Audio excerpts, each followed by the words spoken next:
చుట్టుముట్టే కట్టుకథలు, జవాబులేని ప్రశ్నలు, పరిష్కారం దొరకని సమస్యలు. ఇప్పుడు అన్నింటికీ సమాధానం దొరుకుతుంది. అసత్యాన్ని పట్టిచూపి, వాస్తవాలను ఎదుట నిలిపి, సమగ్ర విశ్లేషణతో పాయింట్ బ్లాంక్ రేంజ్లో గన్ షాట్. సోషల్ మీడియా వేదికగా అభ్యంతరకర, అసభ్య పదజాలంతో దూషణలు, కులాలు, మతాల మధ్య చిచ్చులు పెట్టేలా పోస్టులు పెట్టే వారిని చట్టంతో కట్టడి చేస్తారట.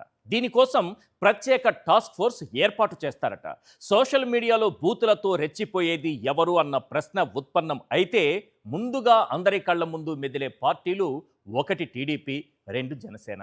బహిరంగ వేదికలపైనే ఆ పార్టీల నాయకులు బూతులతో రెచ్చిపోతారు.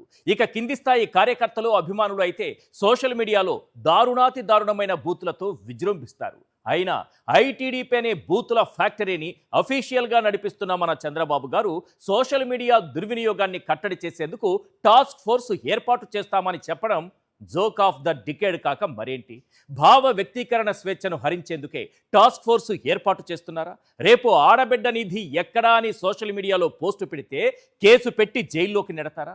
మా నిరుద్యోగ భృతి ఎక్కడా అని నిలదీస్తే ఉపా అస్త్రం ప్రయోగించి ఊచలు లెక్క పెట్టిస్తారా? ప్రభుత్వాన్ని ప్రశ్నించే వారిని కట్టడి చేయడమే అసలు ఉద్దేశమా? తేల్చేద్దాం గన్ షాట్గా.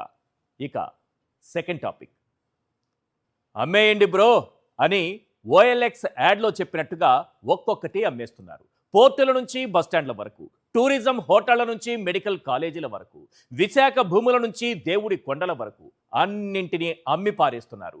ఈ అమ్మకానికి చంద్రబాబు గారు పెట్టిన సొగసైన పేరు పిపిపి, అంటే పబ్లిక్ ప్రైవేట్ పార్ట్నర్షిప్ అనుకునేరు. కానే కాదు. పిపిపి అంటే పబ్లిక్గా ప్రజల ఆస్తిని ప్రైవేటోడికి అమ్మేయడం. అవును, ఏపీలో అదే జరుగుతోంది. మనుషులనే కాదు, వారి ఉమ్మడి ఆస్తులను కూడా బూడిద చేసి పారేస్తున్నారు. ఇలా అన్నింటినీ అమ్ముకుంటూ పోతే 3 ఏళ్ల తర్వాత ప్రజలకు మిగిలేది బూడిదేనా? ఎన్నికలకు ముందు చంద్రబాబు చెప్పిన సంపద సృష్టి ఇదేనా? ఇది ప్రజల ప్రభుత్వమా, ప్రైవేటు ప్రభుత్వమా? తేల్చేద్దాం గన్ షాట్గా.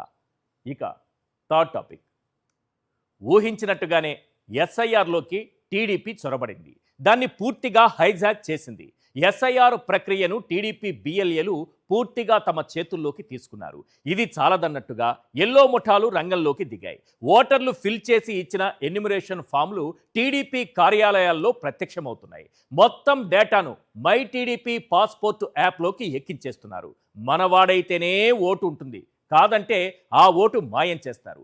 ఆర్డీఓ స్థాయి అధికారులు కూడా ఎల్లో ఏజెంట్లతో కుమ్మక్కై మై టీడీపీ పాస్పోర్టు యాప్తో కుట్రలకు తెరలేపుతున్న ఆడియోలు బయటకొచ్చినా, టీడీపీ ఆఫీసుల్లో ఎన్యూమరేషన్ ఫామ్ల నుంచి డేటాను మై టీడీపీ యాప్లో ఎక్కిస్తున్నటువంటి వీడియోలు బయటకొచ్చినా ఈసీ నుంచి చర్యలు లేవు. ఇంతకీ వైఎస్ఆర్సీపీ ఓట్ల తొలగింపే లక్ష్యంగా సర్లోకి మై టీడీపీ యాప్ చొరబడిందా? ఎన్యూమరేషన్ ఫామ్ ఇవ్వకుండానే ఇచ్చినట్లుగా చూపించి ఓట్లు తొలగించే కుట్ర చేస్తున్నారా? బిఎల్ఓలను బెదిరించి మరి డేటా టీడీపీ యాప్లోకి ఎక్కిస్తున్నారా? తేల్చేద్దాం గన్ షాట్గా.